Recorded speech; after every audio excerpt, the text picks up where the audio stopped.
The Milwaukee Bucks are figuring it out. The Bucks are coming off another nice win over the Dallas Mavericks, as the Milwaukee Bucks have now won 6 of their last 7 games. They are 4th in the East. And over their last 7 games, the Bucks are 6-1, which is tied for 2nd in the NBA.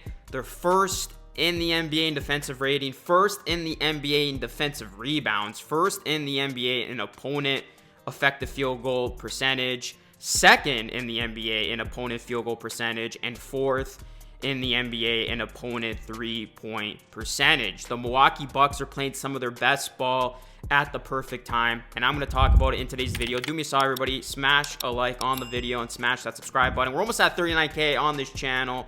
Thank you so much for your continued support. So you look at the Bucks, they were able to take care of business against the short-handed Mavs. There's going to be no funny business about the Bucks losing this game. They took care of business, and that's what you want to see, right? Every time the Bucks have a beatable opponent, you don't want to see them play with their food, and you want to see them just secure the win, as all these wins are going to matter as the season winds down. As the Bucks, they turned a little deficit into a 23-point lead as they held the Mavs to just 16 points for the entire third quarter. As you look at the Bucks, they were of course led by Giannis and Damian Lillard, both of them having big games. They combined for 57 points. Giannis 29 points, 9 rebounds, 9 assists, couple of blocks. Dame had 28, 6 rebounds, 6 assists, 2 steals. And also Milwaukee, they were able to get some nice contributions from guys like Prince. You know, he had 9 points. And then how about Gary Trent Jr. from off the bench chipping in with 20? Kyle Kuzma had 10, Lopez had 13, and Kevin Porter Jr. continues to be such a nice addition for this Bucks team. He had 11 points in 12 minutes. I know a lot of fans have been happy with his production on this team thus far, but you look at the Bucks in this one, I mean, they didn't have any issues. This was a team that was not going to let this opportunity slip them by in terms of getting a nice win, as you get Damian Lillard there hooking up Giannis, as Giannis has really been playing some beautiful basketball as of late. His numbers speak for themselves. Giannis, I mean, you can't do anything about it once he gets his positioning like that downhill. You can only pray that he's going to miss. And then how about Damian Lillard behind the back? Nice shot over PJ Washington. I love how these two are playing some of their best basketball now together. You know, you want to see them healthy and heat up right before playoff time, as Giannis finds Brook Lopez. Shout out to Brook Lopez, man. He had a big game the other night against the Nuggets as he was feasting on Nikola Jokic. And then Damian Lillard, nice underhand scoop basket off glass and in. Gary Trent Jr. and then Damian Lillard is the beneficiary of some good ball movement right there. Drills the 3. And then Damian Lillard, nice pass inside to Giannis. I mean, the Mavs have no big, so they were already at a huge disadvantage. Of course, they're dealing with a ton of injuries right now. And then Giannis spins, nice pass for the finish. Jason Kidd, he did call out Klay Thompson a bit for his defense in this one. And then look at that, beautiful 2-man game. You're not going to stop it. One of the best in the biz, as Giannis counting his fingers. And then Damian Lillard gonna find Giannis, and then Giannis is gonna give it back to Lillard. Look at that logo 3 Lillard. Nobody does it better from hitting those logo 3s. I mean, he is just unreal. And then how about Giannis? Nice shot in the paint there. These two were unguardable.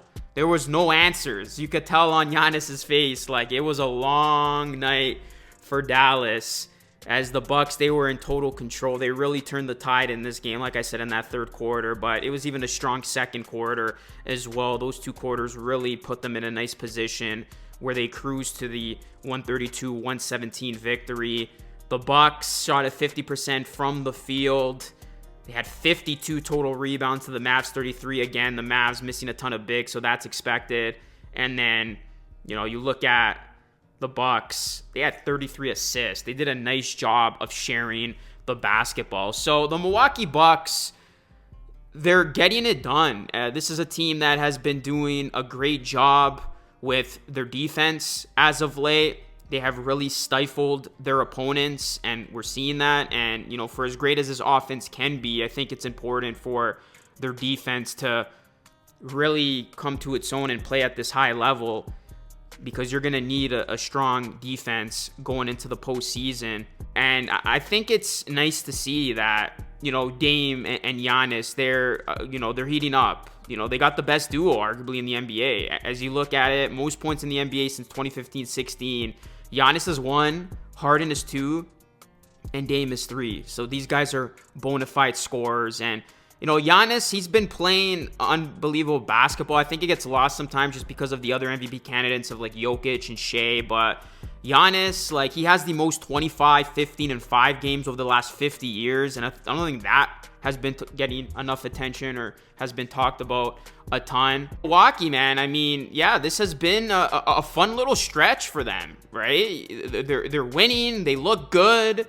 And this is a team that is especially tough to beat when Dame gets it going. The Bucks are 13-2 when Lillard scores 24 plus points.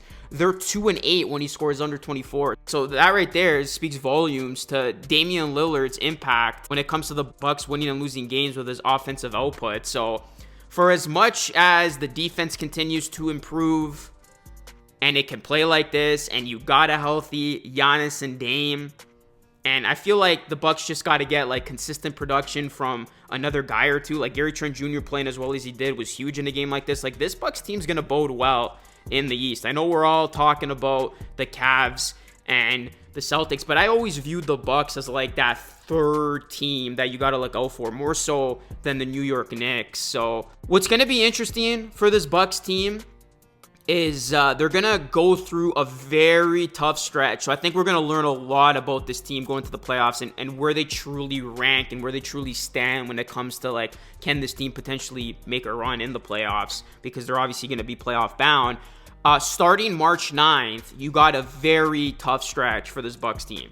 You got the Cavs, you got the Pacers, the Lakers, who've been playing really well, the Pacers, the Thunder, the Warriors, who have been much improved, the Lakers again, the Kings, the Suns, the Nuggets, the Knicks. So, like, the ending to this season is going to be fairly tough, especially that stretch.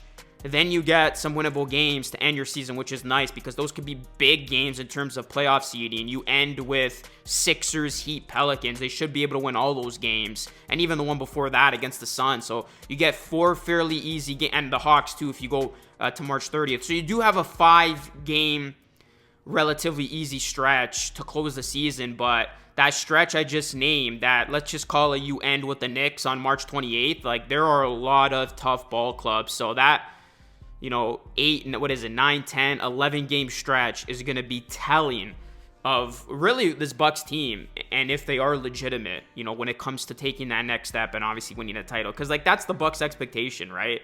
They had a disappointing season last year in the playoffs, of course, ruined by injuries. But if they're going to be healthy going into this postseason, like, they're going to be expected to get to the NBA Finals. I think anything short of that would be a disappointment. I mean, conference finals, you'll feel good, but correct me if I'm wrong, Bucks fans. Like, this is a team that definitely has finals appearance as kind of, you know, their ultimatum and goal. And they want to win a title, right? And you don't know how much longer you have of this partnership of Dame and Giannis, and you got to capitalize on it. So we'll see how the Bucks fare in the playoffs, but again, keep an eye on that stretch. I think that's going to be a big part of their season upcoming, to kind of tell you what this team is going into the playoffs. But let me know your thoughts, guys. Drop a like on the video, smash the subscribe button for more. That is it for me. It's Luke signing off. Thanks for watching. I will catch you all again in the next one.